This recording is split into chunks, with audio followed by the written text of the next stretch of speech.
नमस्कार। आज हम 40वें श्लोक का अर्थ जानने जा रहे हैं।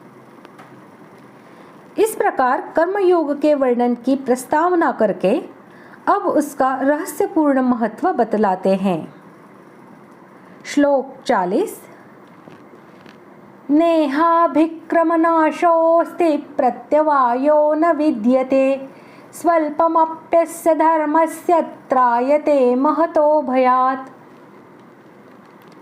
श्लोक का अर्थ, इस कर्मयोग में आरंभ का अर्थात बीज का नाश नहीं है और उल्टा फलरूप दोष भी नहीं है, बल्कि इस कर्मयोग रूप धर्म का थोड़ा सा भी साधन जन्म मृत्यु रूप महान भय से रक्षा कर लेता है। इस कर्मयोग में आरंभ का नाश नहीं है, इससे यह भाव दिखलाया गया है कि यदि मनुष्य इस कर्मयोग के साधन का आरंभ करके उसके पूर्ण होने के पहले बीच में ही त्याग कर दे, तो जिस प्रकार किसी खेती करने वाले मनुष्य के खेत में बीज बोकर उसकी रक्षा न करने से या उसमें जल न सींचने से वे बीज नष्ट हो जाते हैं, उस प्रकार इस कर्मयोग के आरंभ का नाश नहीं होता। इसके संस्कार साधक के अंतःकरण में स्थित हो जाते हैं और वे साधक को दूसरे जन्म में जबरदस्ती पुनः साधन में लगा देते हैं।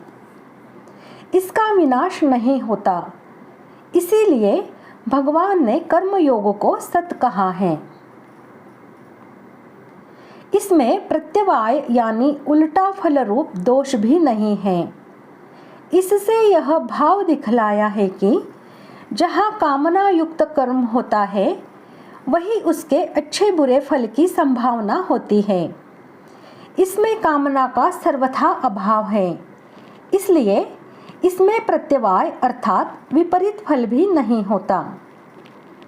सकाम भाव से देव, पितृ, मनुष्य आदि की सेवा में किसी कारणवश त्रुटि हो जाने पर उनके रुष्ट होने से साधक का अनिष्ट भी हो सकता है, किंतु स्वार्थ रहित यज्ञ, दान, तप, सेवा आदि कर्मों के पालन में त्रुटि रहने पर भी उसका विपरीत फलरूप अनिष्ट नहीं होता। अथवा जैसे रोग नाश के लिए सेवन की हुई औषधि अनुकूल न पड़ने से रोग का नाश करने वाली न होकर रोग को बढ़ाने वाली हो जाती है, उस प्रकार इस कर्मयोग के साधन का विपरीत परिणाम नहीं होता।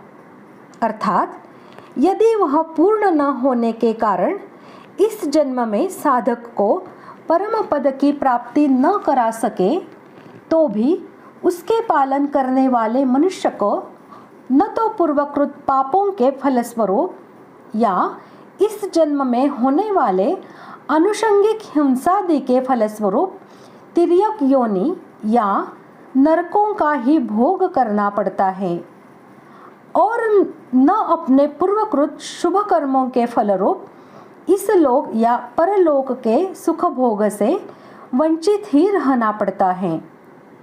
वह पुरुष पुण्यवानों के उत्तम लोकों को ही प्राप्त होता है और वहाँ बहुत काल तक निवास करके पुनः विशुद्ध श्रीमानों के घर में जन्म लेता है अथवा योगी कुल में जन्म लेता है और पहले के अभ्यास से पुनः उस साधन में प्रवृत्त हो जाता है। इस कर्मयोग रूप धर्म का थोड़ा सा भी साधन महान भय से रक्षा कर लेता है। इससे यह भाव दिखलाया गया है कि यह कर्मयोग का साधन यदि अपनी पूर्ण सीमा तक पहुंच जाता है, तब तो वह मनुष्य को उसी क्षण परब्रह्म परमात्मा की प्राप्ति करा देता है। अतः इसके पूर्ण साधन के महत्व का तो कहना ही क्या है, पर यदि मनुष्य इसका कुछ आंशिक साधन कर लेता है, अर्थात समत्व की अटल स्थिति न होकर यदि मनुष्य के द्वारा थोड़े से भी कर्तव्य कर्म का आचरण समभाव से हो जाता है और वह थोड़ा सा भी समभाव यदि अंतकाल में स्थिर हो जाता है, तब तो उसी समय मनुष्य को निर्वाण ब्रह्म की प्राप्ति करा देता है। नहीं तो वह जन्मांतर में साधक को पुनः साधन में प्रवृत्त करके परम गति की प्राप्ति करा देता है। इस प्रकार यथा समय उसका अवश्य उद्धार कर देता है।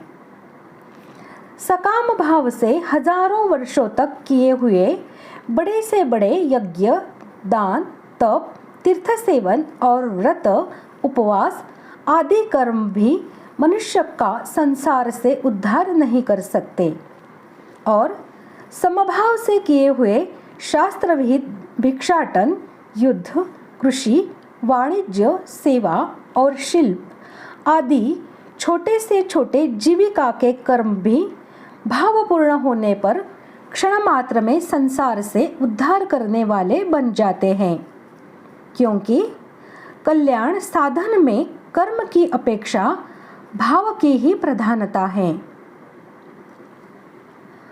महान भय किसे कहते हैं और उससे रक्षा करना क्या है, इसका वर्णन इस प्रकार है। जीवों को सबसे अधिक भय मृत्यु से होता है, अतः अनंत काल तक पुनः पुनः जन्मते और मरते रहना ही महान भय है। इसी जन्म मृत्यु रूप महान भय को भगवान ने आगे चलकर मृत्यु संसार सागर के नाम से कहा है। जैसे समुद्र में अनंत लहरें होती हैं, उसी प्रकार इस संसार समुद्र में भी जन्म मृत्यु की अनंत लहरें उठती और शांत होती रहती है। समुद्र की लहरें तो चाहे गिन भी ली जा सकती हो, पर जब तक परमात्मा के तत्व का यथार्थ ज्ञान नहीं होता, तब तक कितनी बार मरना पड़ेगा, इसकी गणना कोई भी नहीं कर सकता।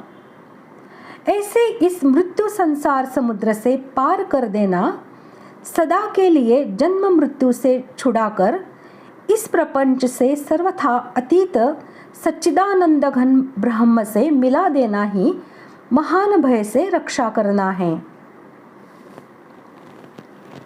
इस प्रकार आज हमने 40वें श्लोक का अर्थ जान लिया। अगले भाग में हम 41वें श्लोक का अर्थ जानेंगे। धन्यवाद।